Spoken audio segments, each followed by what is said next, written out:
Ciao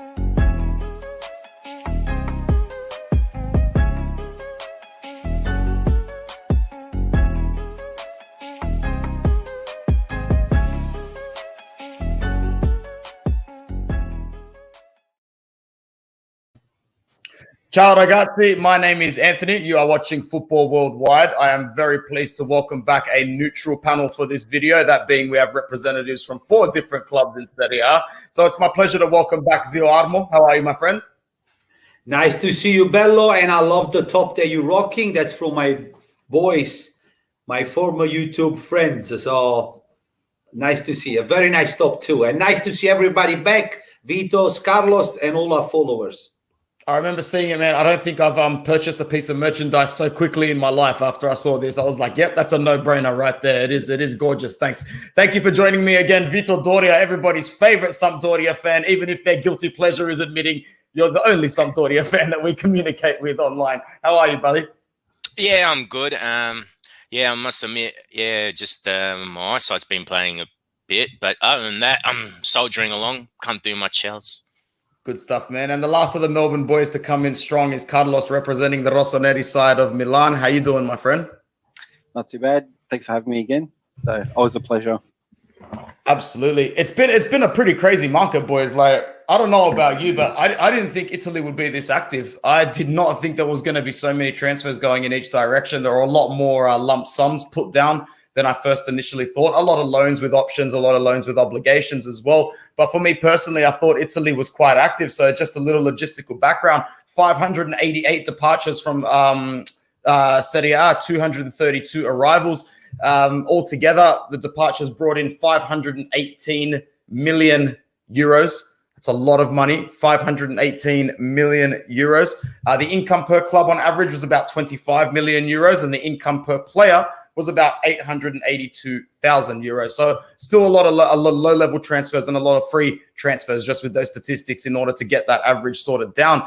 In terms of arrivals, there were 568 million euros spent from Italy altogether, and from the transfer market. And it was just so much business left, right, and center. I thought it would be a lot more secluded and segregated for me, but I'll go around the table to hear everybody's initial thoughts on Calciomercato, and then we'll dive a little bit more into the specific sides. So over to Zio Armo first. Surprised with the amount of activity in Italy, given the economic state of the league?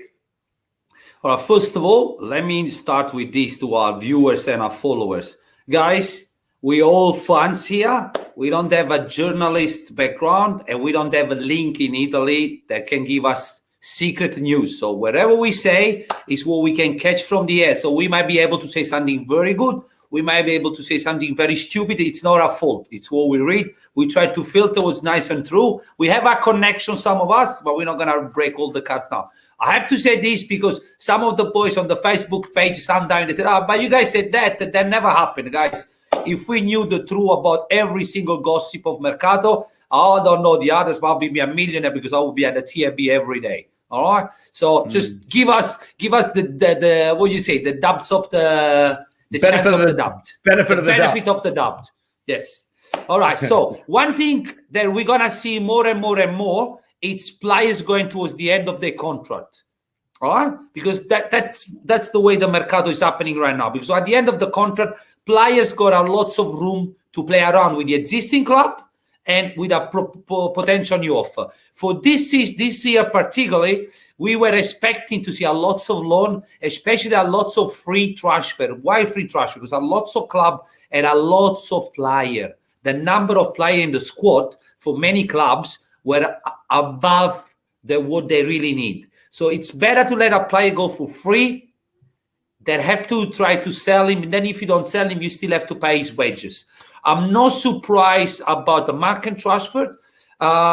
It's happening roughly what I expect from a fan point of view, but we're going to go there in perspective more direct about Inter and Juventus. I see you guys are very positive. As a fan, I understand. As an outsider, I'm more negative regarding, but we're going to talk about it. But in general, there's only one movement that surprised me. It was very coming out of nowhere. The fact that Zaccagni went to Lazio last minute? Did he went or did he jumped? Oh, He went, did he? Yeah, it's happened. Because we were saying last week, it's strange that no one pick up on Zaccagni. It's strange because it's a very good player. That's the only surprise on the last minutes. But I was expecting, because what happened is a lots of clubs try to make money from the player they want to sell. But comes to the last 2 or 3 days, those players, they become a dead weight for them. So they need to start going out, loan, at least save the wages. So I'm not surprised about the amount, but I'm surprised about a couple of transfers. Like I said, Zaccagni and even Caputo to Sampdoria. I think it's a great sign. Caputo is one of very underestimated striker, in my opinion. Yeah, always good, always good. Vito, your initial thoughts on the Mercato before we dive into the specifics of the clubs? If we're talking about Serie A in general, I think it's more of a reality check, to be honest. We see that Paris Saint-Germain from France, they've made so many big signings. Even if they didn't spend a lot in terms of transfer fees, they got a lot of big names and they're going to have a lot of wages. They're going to command that. And the Premier League, again, lots of big spending there. But it goes to show that football works in circles. And 30 years ago, it was the Italians that were spending all this kind of money. At this stage, we've got to accept that Serie A is more or less a development league. It's no longer the destination league like it was in the 1980s or 1990s. That being said, there's still been some interesting moves and some worthwhile players to follow. So it'd be interesting to see how these players fit into the new teams and if they can help improve their squads. And just like Armando said, Zaccagni to Lazio was a bit of a surprise because I think he was linked with Napoli, but Lazio ended up taking him. And Caputo to Samp, that came out of nowhere. I did not expect that at all, but it was a pleasant surprise. Yeah, well said, man. Carlos, over to you before we start talking about the clubs, man. Your initial thoughts on the Mercato? It started off a little bit slow, but towards the end, Italy was actually one of the leagues that picked up the most momentum. Yeah, I think in terms of quantity, that was to be expected. There's a lot of clubs that needed the players, needed a change, needed to pick up, obviously, players to fill gaps and everything. So quantity was fine. Like the other two said, I think all in all, there was those two big surprises. Caputo coming out of nowhere. Zaccagni was linked nice and early to a couple of clubs, but then everything went a bit silent, and then out of nowhere he goes and signs for Lazio. Other than that, like Armando went and touched on, I think we're going to see a lot more of the whole players running out of contract, leaving for free. A lot more of these loans with obligations and loans with options. We're not going to see too much flat out, here's 100 mil on this player and that's it. We're not the EPL. We're not PSG. I was going to say we're not Barcelona or Real Madrid, but Barcelona and Real Madrid aren't even Barcelona and Real Madrid anymore. So the money's just not there to be spent. So teams are just going to have to play it a little bit smarter, and especially in Serie A where there's not stupid money to be spent. Just need to be a bit smarter on the deals and make those loans with options and bonuses and that sort of stuff and everything, and try and get the best deal and try and get the best players. Yeah. On that subject, may I add something about the contract expiring? Then I will be faster. Put this way, let's say I'm Insigne, my contract expired in 2022, and I need to sit down with Napoli now and sign a contract now for the next 5 years. We all know that right now, no club will offer you the same money. Everybody will offer you to reduce your salary. All right. So in which imaginary world, any player that is on the last contract, in the last year, let's say I'll take 5 million. If I sign a renewal today, I will start taking the new wages today. Correct? So why Kessi, Insigne, Inter you got Brozovic, Lautaro. They're not going to sign now for two reasons. First of all, because I still have 12 months of the higher rate. At the end of the day, if I want to reduce my salary, I say, you know what?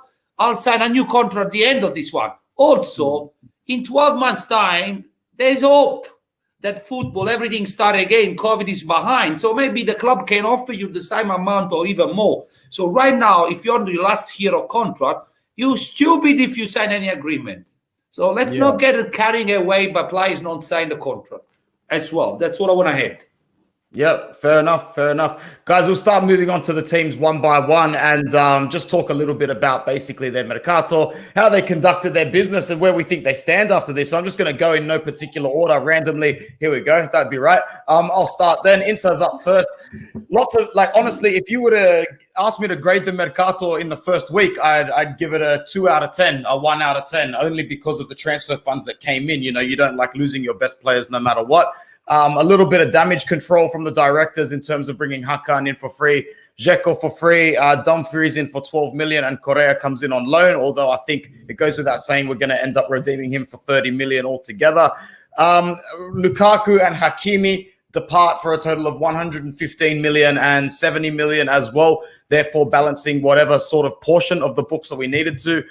Also, importantly, it's important to notice that even though we didn't get transfer funds for them, not many clubs did get transfer funds for their dead weight. It's important to get the likes of Nainggolan, João Mario off the books. Valentino Lazzaro went for a very generous 9 million to Benfica, although there's a little bit of dodginess going behind the doors there. I think Carlos would even comment on that, being a Sporting fan. Weren't you guys supposed to get João Mario from us? But there was a clause in the contract that Inter had in terms of not selling to another Portuguese side besides Benfica. And in order to avoid that altogether, we just freed him of his contract from Inter and he signed with Benfica as a free agent. Is that right, Carlos? Yeah, pretty much. And I don't know, I'm still convinced that from Inter's point of view, there'll be a favour in future. If there's no favour underneath the table, there'll be a favour in future. Because what club would turn around and essentially reject 5 mil and let a player go for free instead? So there would have to be some kind of favour, whether it's a favour in under the table or a favour in future, something will be coming. The favour essentially is Valentino Lazzaro, whose book value is probably a little bit more than 9 million, but that's only for contractual reasons. He hasn't been played into form for about 2.5 years. So it was just the better of the deal there. So overall for Inter, in terms of the damage control done by the directors, I'm still going to give their market overall a 7.5, just simply for the fact that in terms of where it looked like at the start to where it is now, I'm a little bit impressed with how the directors got the job done. I'll go around quickly to the guests for a quick 30 seconds to 1 minute each. Zilamo, starting with you. Inter's market. All right, can I give you Inter and Juventus at once? I think Inter and Juventus are exactly the same. I give them 2 different votes. So both of them 2 votes. Votes for the market without thinking about all the issues. Both teams become weaker, so for me it's a 5. Now, having said so, if we think about how the manager managed to patch the holes because the financial crisis is there, then it's a 6.5. So I'll say I had to split into votes. The football component, it's a 5 because on paper, you guys are weaker. I could be wrong. You know, Dzeko might score 40 goals, but on paper at the start, you guys are weaker. So football component, for me, is a 5. Manager component, both team for me is a 6.5 because both of you lost your main players, both of you didn't have much money to move around, and both of you managed to fill up those gaps with quality players at very low cost. So it's not, if I put that together, the media is not fair. So I will keep splitting. Inter and Juventus exactly the same for me. Fair enough. I would have to disagree to an extent in terms of having an asset like Cristiano Ronaldo sit there until the third last, fourth last day of the mercato. But I'll get to Juventus more specifically in a second. Grazie. I was trying to be very concise and very general. And then if we want to talk about Cristiano Ronaldo's story, we can talk for 3 days here. Yeah, for sure. Vito, over to you, my friend. A quick word on Inter's mercato. I think given the circumstances, they've done a decent job. The players will fit into Inzaghi's formation, which is not too different to Antonio Conte's. And you have a player like Dzeko who brings experience. Correa brings a bit of X factor up front. And Çalhanoğlu, look, he had a good debut against Genoa, but we'll see if he can be more consistent. But that being said, I don't think Inzaghi's got to experiment too much. I think the players that have been brought in will fit in fine. And Dumfries, I think when he gets a chance, he'll be a very good right wing back. Thanks, Vito. Over to you, Carlos, before we move on to your team. Yeah, pretty much. Obviously, losing to your best players is a big loss, but you've essentially replaced them with like-for-like style sort of players, just not of the same caliber, but so they're generally nice and fit in nice and easy. I thought you guys did okay, given that you essentially had to sell those two. It's just a sign of the times, a sign of COVID. It is what it is. Like Ziamo said, you've got that sort of the footballing factor as well as the factor of having to sort of that sort of damage control side. So I thought overall you guys did really, really well, and it'll be interesting to see how Hakan goes. It'll be interesting to see if you get that 6 months worth of Hakan where he was quality, or you get the other Hakan who was largely inconsistent and ineffective. So fair enough, man. What happens there? Yeah, don't hold your breath too long, bro, because we're staying on you. You guys definitely were the most busy template for me. And I even missed a couple as well that our friend Vince from the podcast also reminded me. So we've got a fair few ins and a fair few outs. Why don't you just take the floor, Carlos, and run us through AC Milan's Mercato? Yeah, well, there's the large elephant in the room that you've got on screen there. You've got Gigio leaving for free and obviously Hakan leaving for free. I wasn't overly fussed with losing Hakan. I was definitely didn't hide the fact that I've never been a fan. Just because he had some few good patches, I was never thought he was quite the player we needed. Not for Cam. Gigio was just obviously playing games and kept sort of stringing us along, and then ultimately his indecision became his decision. So the club stepped in and signed Magic Mike, who's been an absolute gun for us so far. Hopefully that continues, but we've not missed Gigio at all. In fact, we've gained a very important piece to the puzzle, which is that gameplay from goalkeeper. Mike's long balls are just absolutely brilliant. So that's been a great help. And obviously there was largely other than that deal, which is obviously replacing Gigio, the rest of it's just been adding depth and shoring up the team. So you've obviously got Tomori and Tonali who are now permanent. The rest of it is just that adding depth. Our first team hasn't really changed much.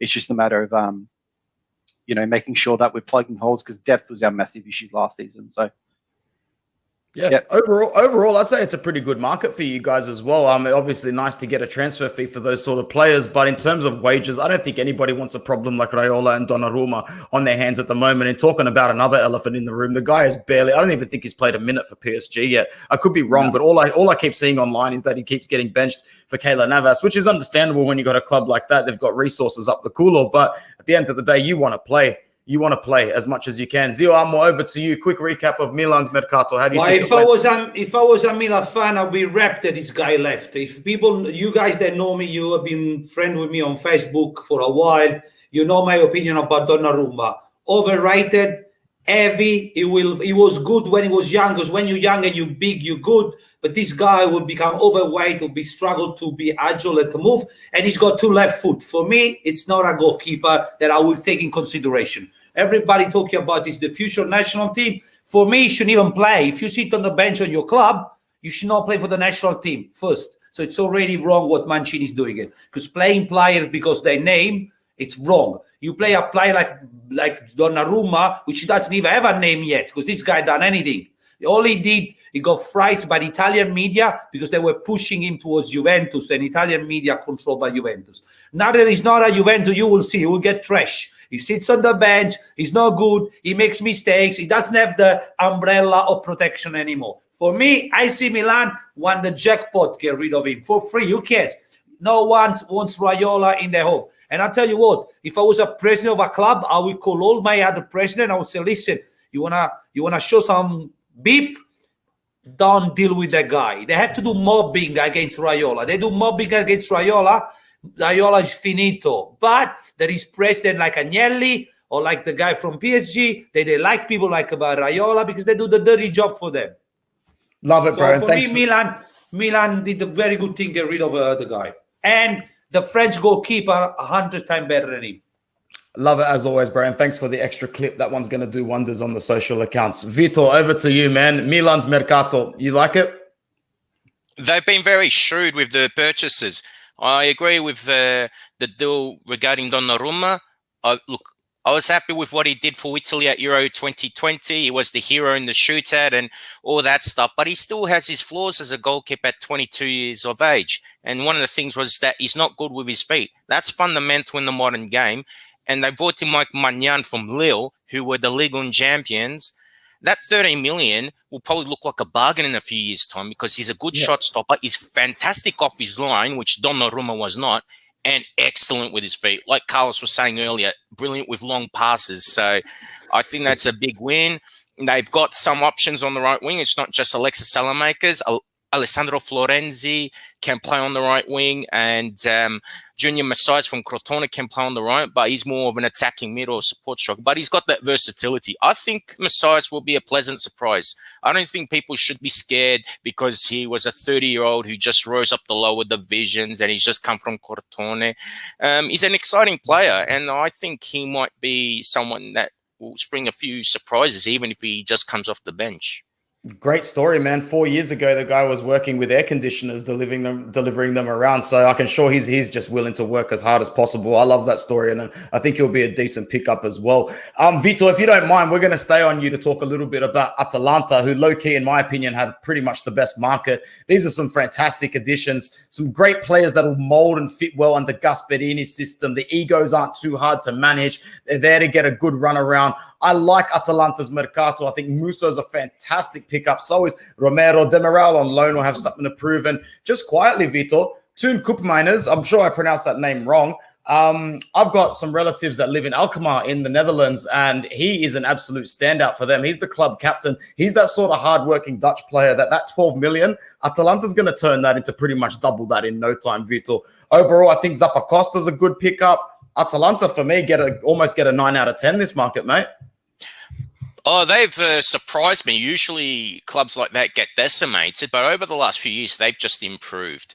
Paying for Romero and then shipping him off to Spurs, I think, it's incredible that he just had the 1 year with Ladea. He won the award for the best defender in the league, gone to Spurs, pay big money. So I think they've reaped the rewards, and he started the Copa America for Argentina. But Demiral coming in, I think Demiral will become a more polished defender under Gasperini. Musso in goal, I think that's a big win for Ladea. I think to have him there is a massive plus. And as I said on the Forza Italian Football podcast, if there was a chance that Atalanta could win their first ever Scudetto, this would be the year because it just looks so even. And they fixed up some of the weaknesses. And Koopmeiners, got to admit, I don't know a lot about him, but from what I've heard, he'll probably be that backup to Freuler and De Roon in that central midfield, because whenever those two were injured, they really missed that extra hard work. And those two, they're fundamental because the other players, they do all the attacking, whereas De Roon and Freuler, they do not so much the dirty work, but they do the hard work. They're the workhorses of the team. They do the greater sacrificing. So if Koopmeiners is a player in that mold, I think that's a big plus for Atalanta. 100%, man. Thanks for picking that up as well. I had to have put Romero at the bottom there for the outgoing, but the way that they've replaced him with the money that they got after getting that 16 million in and then shipping him out to Spurs, fantastic. And Demiral as well. I think that's a bit of a loss. I want to go over to Carlos, man, to finish up on Atalanta. You think they got a real steal by getting Demiral on loan with an obligation from Juve? No, I've been a fan of Demiral because, again, he was at Sporting. So I think a huge mistake Sporting did was not keeping him around. And then obviously went off to Turkey and then off to Serie A and then got picked up by Juve. I don't think he had the opportunity that he should have at Juve. Kind of kept getting thrown in and just sort of not showing what I think he's capable of. So I think at Atalanta, he'll definitely grow as a player. And so I think that might actually turn out to be a really good pickup for them. So, but yeah, all in all, like you said before, 9 out of 10. They're just, I would have expected that kind of movement in, but I would have also expected that similar sort of movement out. And to only lose pretty much one key player and have so much extra quality coming in, that's a great mercato from them. Yeah, Zio Amo, just quickly your thoughts on Atalanta before we move over to your boys.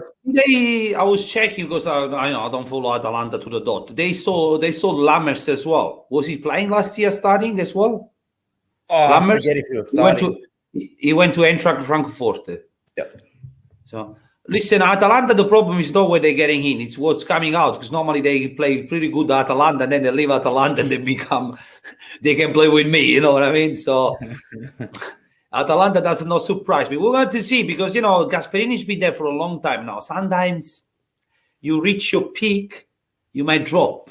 So that's the only risk I see at Atalanta. Maybe they reach their peak. Everybody give them the racing for the title, but maybe they're not. You know, maybe last year was the best season. I know we mentioned in a previous episode it could be the year that they go a little bit stagnant, but I guess we'll wait for the results to talk about that. But so far, you know, a decent market from them. Over to something very interesting discussed by the whole world. Thanks for Zuamo for picking up a typo in our graphic, man. It says that Juventus got 25 million euros for Ronaldo. What did I make a mistake? What was it again, man? It's 15 million to be paid in 5 years. No, because everybody phrased Juventus when they bought Locatelli and they're gonna pay him by 2000 and never. But even selling Ronaldo, 50 million for 5 years, and 8 millions of total of bonus achievable according to result. Result like winning the league, winning the Champions League. So it's no easy result, and still you gotta wait 5 years to see those millions. So I think Juventus over here had no decision at all. They were put in the corner by Cristiano Ronaldo. He was going to leave for free. So wherever they got, it's a bonus. Like I said with Inter, Juventus football mercato, they went backwards.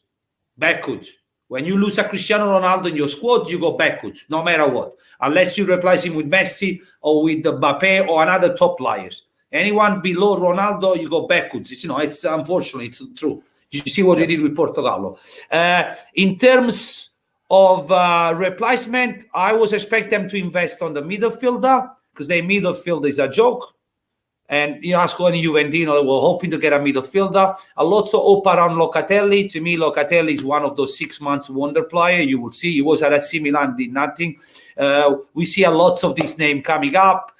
Also, Juventus had big problem with the centre back, the Dutch kid. I don't think 18 million for somebody that's delivering. I saw Juventus on football side, they went backwards. Manager side, again, like Inter, you the last 3 days, Ronaldo wants to leave. You don't have any option. You got no money, you got Ken back. But, even Ken, to me, it's... Oh, man, they sold him. Juventus very weak. Very weak. The only hope for Juventus is it's Allegri. If Allegri can turn things around, I got a lot of respect for Allegri. He's a great coach. Can he do the magical again? We don't know.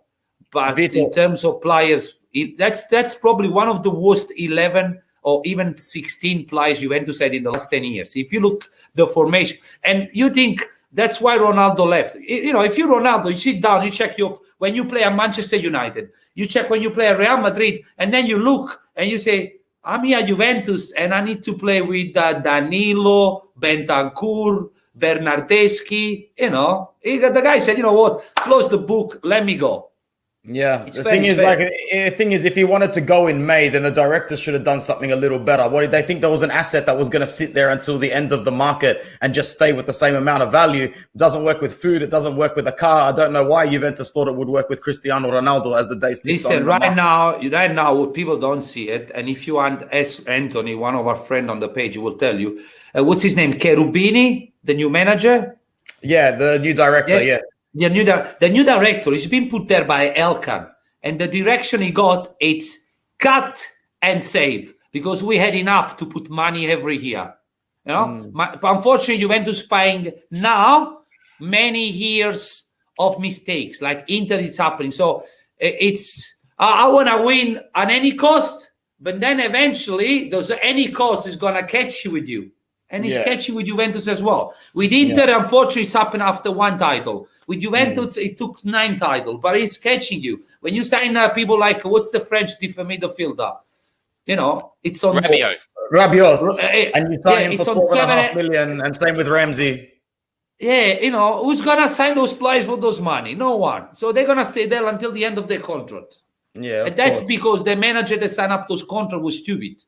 Yeah. The way that they just say Mercato it is Juventus saving money. Inter, I said 5.5 football wise, 6.5 manager size, because you patch the holes.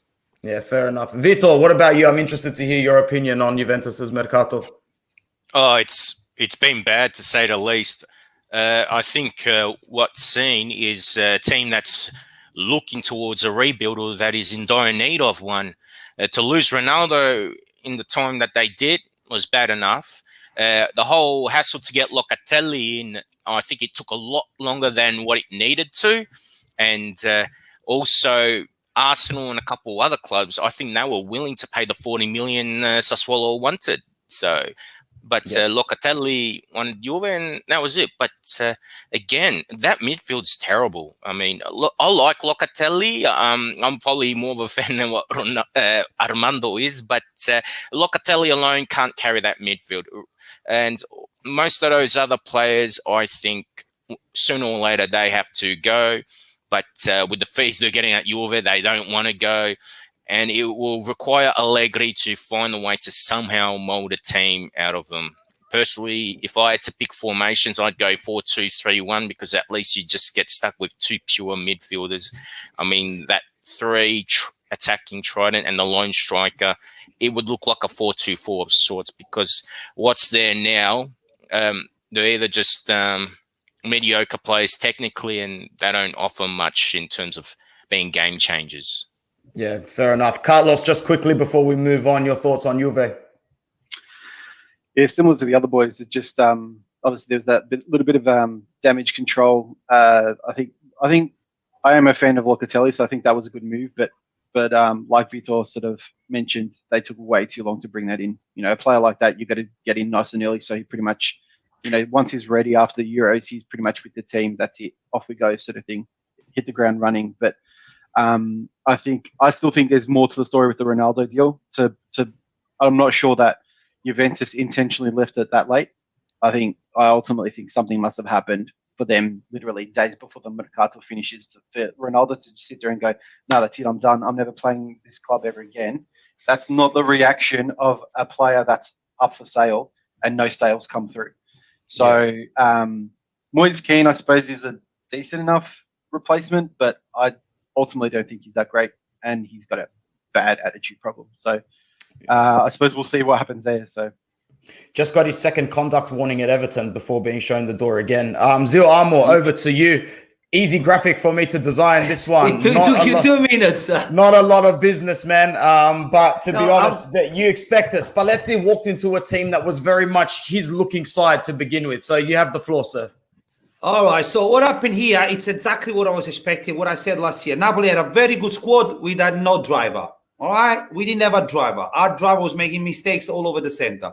Also, looking what all the other clubs around the world did, including Real Madrid, Barcelona, you know, everybody sold. Napoli managed to keep all the key players. And don't get me wrong, but players like Koulibaly, Zielinski, you know, they could go play Di Lorenzo, Insigne. They could walk and play strike in every Serie A team and most of the clubs in Europe. So for me to keep them, it's a great result of the Mercato. We also managed to lower our cost, get rid of players like Maksimovic and replace them with Juan Jesus. People said, oh, but Juan Jesus is better, but Maksimovic is not better. So the only difference is one costs you half price. Had a very bad season last season, man. I remember hearing the rumors that he was coming to Inter, so I was quickly like, oh, okay, I'll look at how he's played the last 2 games. And I did not like what I saw. You have no idea how bad was Maksimovic.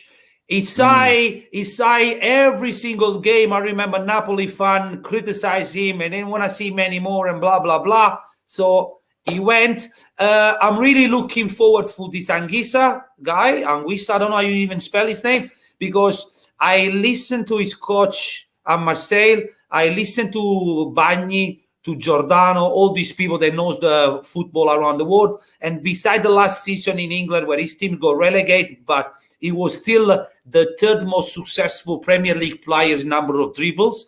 Everybody spoke about the kind of midfielder that Napoli really need. We had Bakayoko last year, that he went to Milan this year. I really hope Milan got the real Bakayoko, because they get the Bakayoko that we got last year.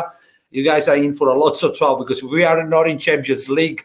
Most of the points we lost is because Bakayoko. So I'm really looking forward to this play. But everybody forget that we got Demme. Demme is a starting midfielder, Zielinski. I'm really happy. We kept Onas, which is a great player. We were about to give Petagna to Sampdoria. I'm really happy we didn't give it. Also, Sampdoria ended up with with Caputo, so we both winning. To me, Napoli improved. So football-wise, I give them a 6.5. Manager-wise, 6.5. It's not a mercato of 10. We didn't get Messi or anything. But to me, this year in particular for clubs, not selling their main asset is already a victory. Well said, man. I'm going to go over to Carlos next. If you don't think there was anything needed to add to Napoli, Armando covered it pretty well. Let's talk a little bit about Roma, man. I didn't expect them to splash the 40 mil on, but, you know, when you sign Mourinho, you always got to prepare for one thing. He's going to come at you with at least one or two big names, and one of them is going to be expensive. If you can't at least give Mourinho one big signing, why are you bringing him in to manage the club? His big signing is Tammy Abraham. He looks like he adds a lot of flair. Just quickly, Carlos, what are you saying about Roma's mercato, considering they have started the season well against very easy opponents, though? I was actually very surprised with the amount of money spent, only because it's Roma. They don't have that sort of. They traditionally don't go around splashing the cash, but knowing, like you said, knowing Mourinho, that's his style. So I wasn't quite sure how that was going to work, but ultimately Roma's decided to actually spend the money. Tammy Abraham's come out firing, so he's. Well, we'll see how long that lasts.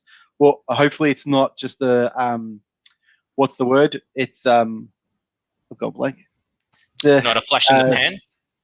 Or flash in the plan, or you know, hopefully it lasts more than just a couple of games. Hopefully he can actually keep it all together and everything and grow. But so far so good. So he's looking really impressive. They've shored up. I think they've shored up their team, added a little bit of depth, got rid of a lot of that dead wood.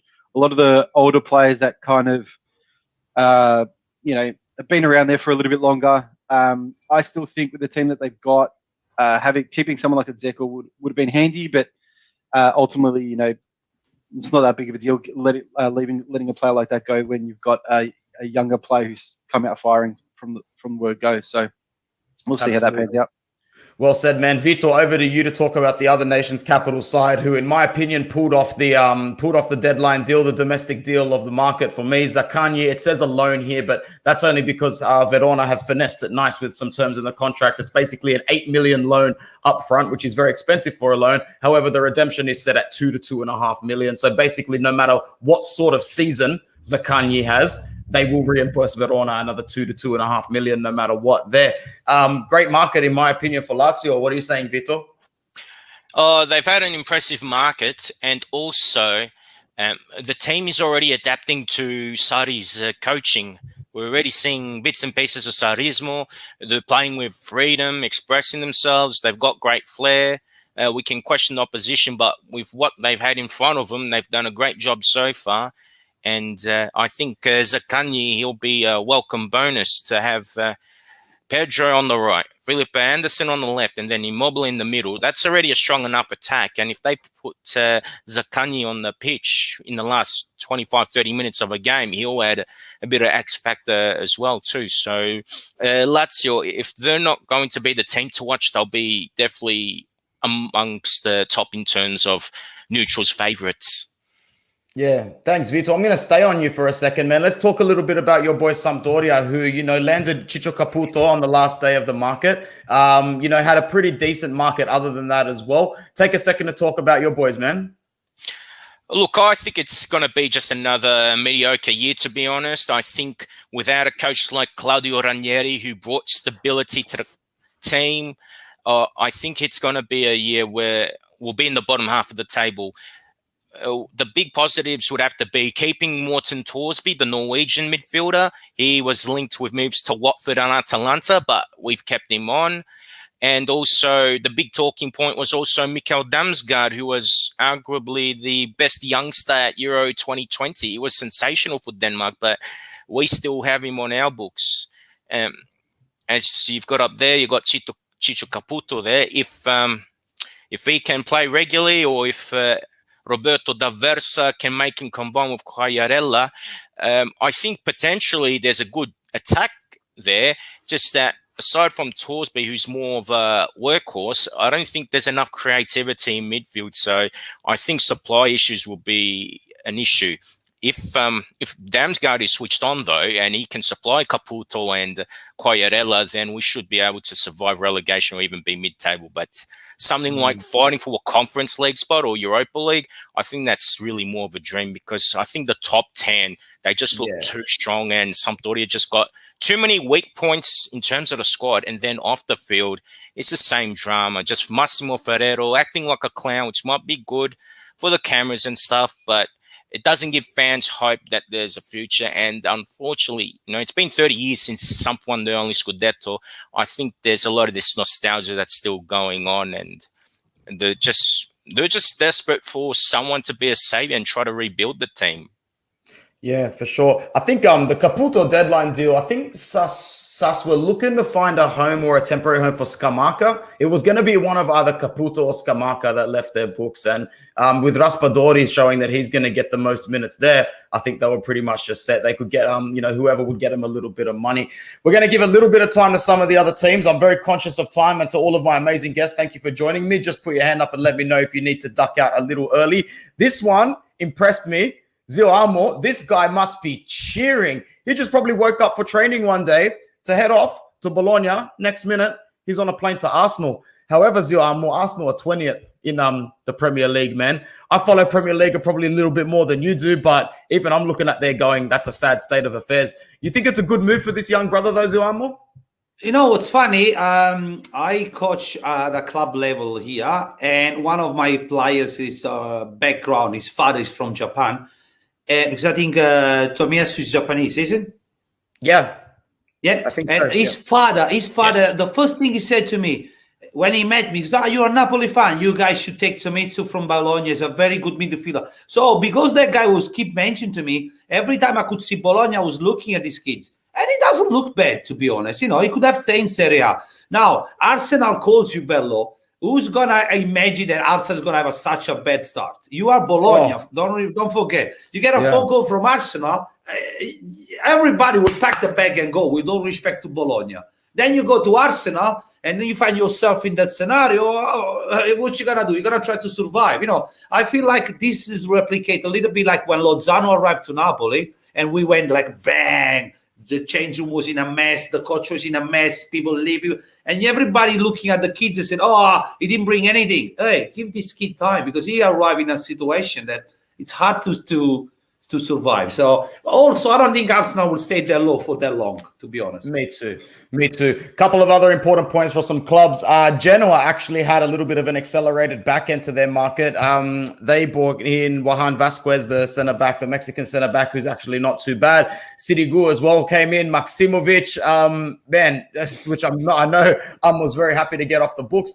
Zinio Van Helsen went back on loan from Inter as well did Mohamed Fares, went from Lazio, and Eddie Salcedo, as well as Felipe Caicedo. I wanted to ask Vito quickly, man. Do you think Genoa have done a little bit of depth control to make sure they cement their spot in the league? Because I can't think for any other reason to get that many players in that late in the market than just out of sheer fear. Yeah, it's pretty much the same story with Genoa. The hope is just to build a team that will survive, and that's it. Preziosi is the type of guy that, buys low, sells high. So that's his business model. If he keeps Ballardini, that's probably his best bet, because when he tries other coaches, most of them struggle and he sacks them quickly. So I think, if they can just constantly grind out results, that's probably how they're going to do well. But you mentioned all those names, and probably the only one that might be a bit interesting at the moment is this kid called Andrea Cambiaso. I think he scored last week. And I think he's also in the Italy under-21 squad, or the under-20s. So maybe he'll be a big surprise for the Grifone. Yeah, well said, man. Carlos, over to you to talk about a team that is already showing that they are going to have a much better season than previously underachieving seasons, and that's La Viola. They've brought in Lucas Torreira as well, who I think is actually a good signing. I thought he was quite good when he left Serie A. I'm sure Vito could talk a lot more about that. I was very, very disappointed with the way he was treated at Arsenal, and then I just don't think he found his feet in an Atletico squad, which was very, very competitive at the end of the day. They are the La Liga champions. I think he has a good season for Fiorentina. What do you think about them this season, Carlos?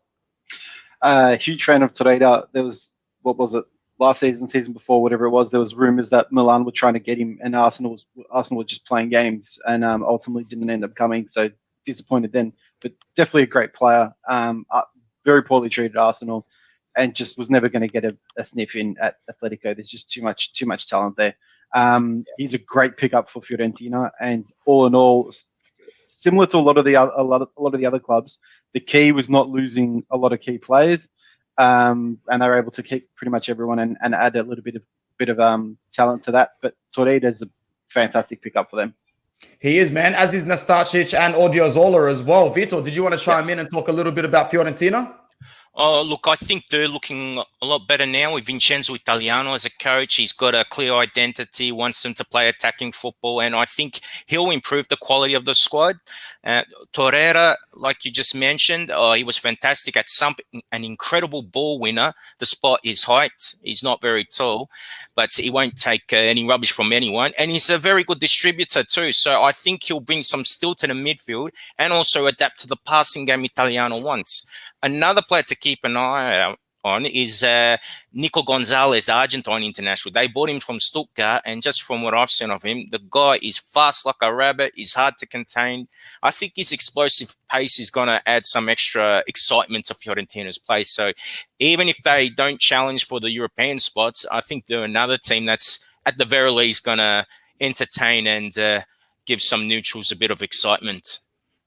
Yeah, fair call, mate. And I wanted to go over to Armo as well to talk a little bit about a couple of other clubs. And that's where we're going to wrap up what has been a fantastic episode of Football Worldwide in order to get us through this international break, which came around too early. Cagliari up next, but not much to talk about. Armo, they make a couple of deadline day signings in Keita Balde. I think Cáceres, who was a free agent, is going there as well.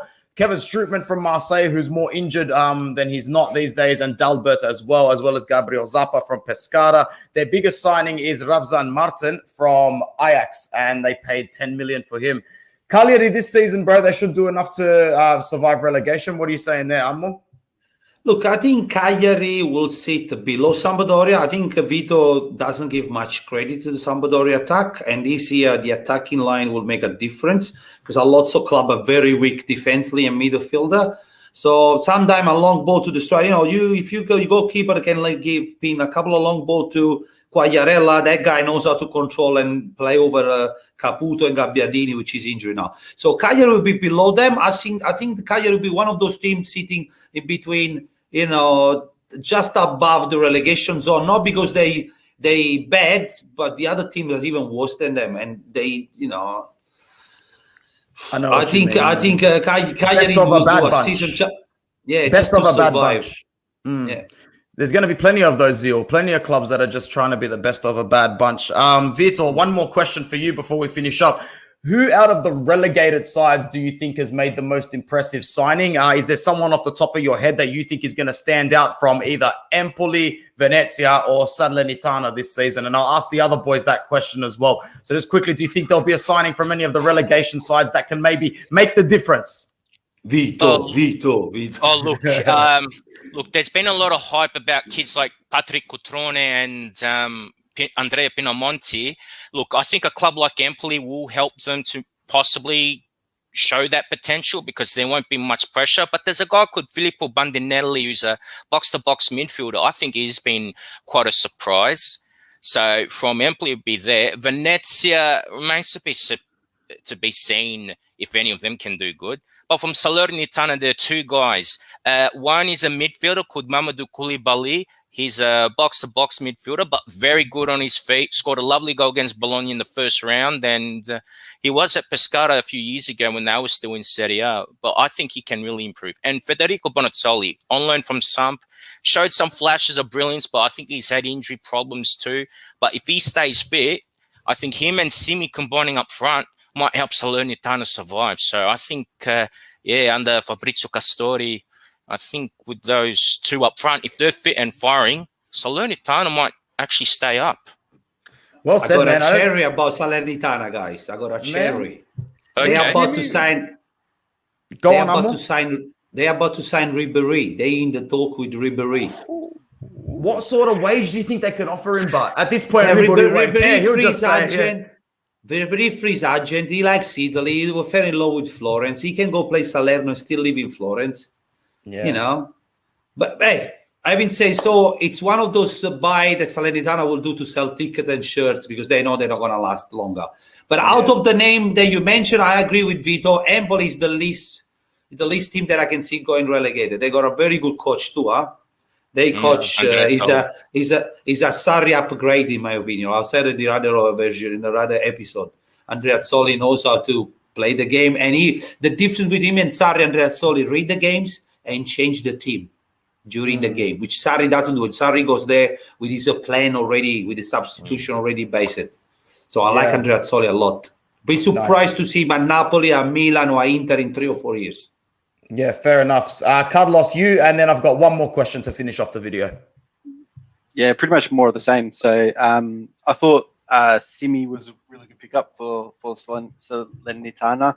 I'm surprised he didn't end up somewhere better. No offense to them, but I think he's a good player. But I think I don't know, Venezia. I don't know what they were thinking with the players that they were bringing in. I don't know that they stand any chance this season. That they haven't looked haven't looked like of any sort of quality at all so far. So we'll see if they can turn it around. Salernitana, especially if they pick up someone like a Ribery as well, who does have that experience and everything, they might be able to turn it around. But I think ultimately Empoli might surprise. They've got a lot of good young players. They've got a quality coach.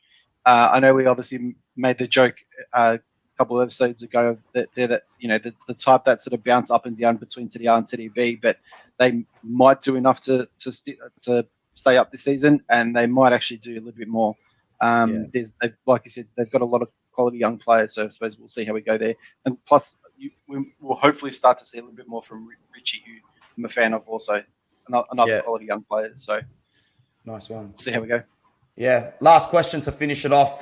Top and flop of the window, your expected best transfer and worst. I'm just going to go in terms of value for money and output for me. It's Zaccagni, 8 million up front to get that from Verona. I think Lazio have stolen a starter. Man, I can't really go past that. I know he's not the most luxurious signing. I know he's not the signing that's going to turn the most heads, but I think in terms of value for money, Sarri is going to get the most out of Zaccagni. For me personally, and I hate saying this because I like him as a player, I'm going to vibe with what Zio Amor was saying earlier. Locatelli is going into a Juventus team where he is going to be asked to do too much of him in a midfield with zero creativity. People were saying don't get Pjanic on his wages, he's too old. I get that, but for me personally, you're really lacking someone to unlock that sort of part. I think Locatelli for the 35 million, even though they initially only pay a small amount up front, might be made to look like the flop of the market value for money-wise. My option before Locatelli up until last week was Tammy Abraham. I had locked in. I'm like, 40 million for this guy from England. There is no way he's going to hit the ground running like that. But I've changed my opinion straight away, which means I look even more stupid at the end of the season. So those are my 2 predictions, guys. I'll go with Locatelli as the flop, only in terms of being asked to do too much. And I'll go with Zaccagni as the best value for money. Vito, yours? Ooh, very hard for me to disagree with your ones. Look, if I was going to go for someone aside from Zaccagni, I'd go Dumfries. So again, I think he was good at the Euros, and that was even without Hans Hatterbo from Atalanta, who's a sensational player playing for the Dutch at that tournament. So if Dumfries was good for them, I think if Dumfries can adapt to Serie A, fit in at Inter, I think he can do very well. As for the flop, I can see why you would go for Locatelli in that situation. I'll be honest, be hard. I'm having trouble picking a flop, to be very honest with you. There are a number of options. You can't really think of any. That's all right, man. You can be the nice guy. Wait. Look, I might go with Giovanni Simeone from Cagliari to Hellas Verona. Okay, it didn't register big numbers. Di Francesco was at Cagliari. Di Francesco was not successful. Simeone didn't do well there. And now Simeone's gone to Hellas Verona. I mean, maybe it's just a case of history repeating itself. So maybe. That's why I'm going to go with Simeone. Fair enough. Armor, over to you. I know you're not a big fan of the bootleg Bakayoko version that's floating around, but anybody else in your opinion, Armor, that's not going to really tell shine? you, I think the best sign, because I love that player, is Felipe Anderson back at Lazio for 3 million. So I think that's a gift, guys. Good shout. 3 million for Felipe Anderson. That guy's got magic feet. I don't know what they did. I didn't follow Felipe Anderson after he left. So I could be wrong. He probably had the worst season ever, 2-3 years bad. I don't know. But I love Felipe Anderson. Felipe Anderson, I won't take up Napoli anytime. And Sarri loved him because he won them at Napoli before. So that's a perfect scenario. And you just mentioned, I think there's going to be 2 flop. But one can be a flop. He's already bad, which is Maximovic. But the real flop for me would be Bakayoko, man. I had such a bad experience with him at Napoli. He cost me nightmares because you go up at 2:30 in the morning, you beating Crotone 2-1, and then Bakayoko, 30 seconds to the end, decide to dribble with the ball to his feet in front of the penalty box against Crotone. Cost us, you don't sleep anymore. You can't go back to sleep because of Bakayoko. So I really hope I'm wrong. I don't want to pick on Juventus and Inter because I've been very harsh. But I don't want to sound like I don't like them. I mentioned this to you in private chat. I've been living Inter story. I've been reliving my Napoli experience in the late 90s when we went down, when we started selling Ferrara, Cannavaro, and every time we were selling Zola, Turn, every time was, no, it's only for the budget, then we'll be okay. It's only for, and then we've never been okay. We went so bad. So that's why I'm negative towards Inter, not because I don't like Inter, because I feel that you guys go through what Napoli went through. I have that feeling. And some similar with Juventus, a little bit less issues. But I don't want to pick on any of those 2 teams. All right? Fair enough. Carlos, are there any signing? Is there a signing you think might stand out and a signing that you think will be looked to? Look, Bakayoko is definitely a potential flop. Depends what version of Bakayoko we get. Hopefully we can get the Bakayoko that was there when he was last at Milan. If we get the Chelsea version or the Napoli version of Bakayoko, we might end up with a little bit of heartache, especially considering it's such a key depth signing for us. Given AFCON in January, we're going to lose pretty much our entire midfield. So it's key that he doesn't do terrible, essentially. So I'd probably, I don't know if he's going to be the flop, but he's definitely got the potential to. In terms of the other than that, I can't really think of a flop. I think there's a lot of moves that were average, but to single out one is a bit, a difficult one. In terms of best signing, again, Zaccagni, I'm a huge fan of the guy. I was spewing Milan didn't pick him up, especially considering we needed Cam desperately. So I think he's going to be a big pickup, and I have to just because I'm in love with the guy, Magic Mike Maignan. He's just an absolute gun. So I think he's already shown that he's an upgrade and a potentially an absolute another bargain at 15, whatever he is, 16.5 mil, whatever it was. So I think those two. Goes without saying, like as the days go on for the fans, when you remove a tumor like Raiola from your club, everything just seems so much clearer after that, man, honestly. So yeah, he's the best at what he does, and but yeah, that comes with repercussions for everybody else involved. I'm going to go around and thank everybody one by one, and thank you so much for joining me for another episode of Football Worldwide to keep us entertained in this international break. Zil Amo, always a pleasure, my friend. Look forward to next time. Thanks for having me. Thanks, boys. Nice always to see you. That's the only way I can see you those days, guys. And thanks for the viewers there. And guys, thanks for the messages. I try the comment. I try personally to reply to the comments under the videos because I love it. So any one of you that spend 30 seconds to leave a comment or watch us, I love you guys. That's nice, man. Good guy, Amo. Thank you for joining us, Carlos, as well, my friend. You have a good night. Thank you. Again, thanks for having me, and always a pleasure speaking to you guys. Absolutely, man. And thank you once again, Vito, Doria. It's always a good pleasure, my friend.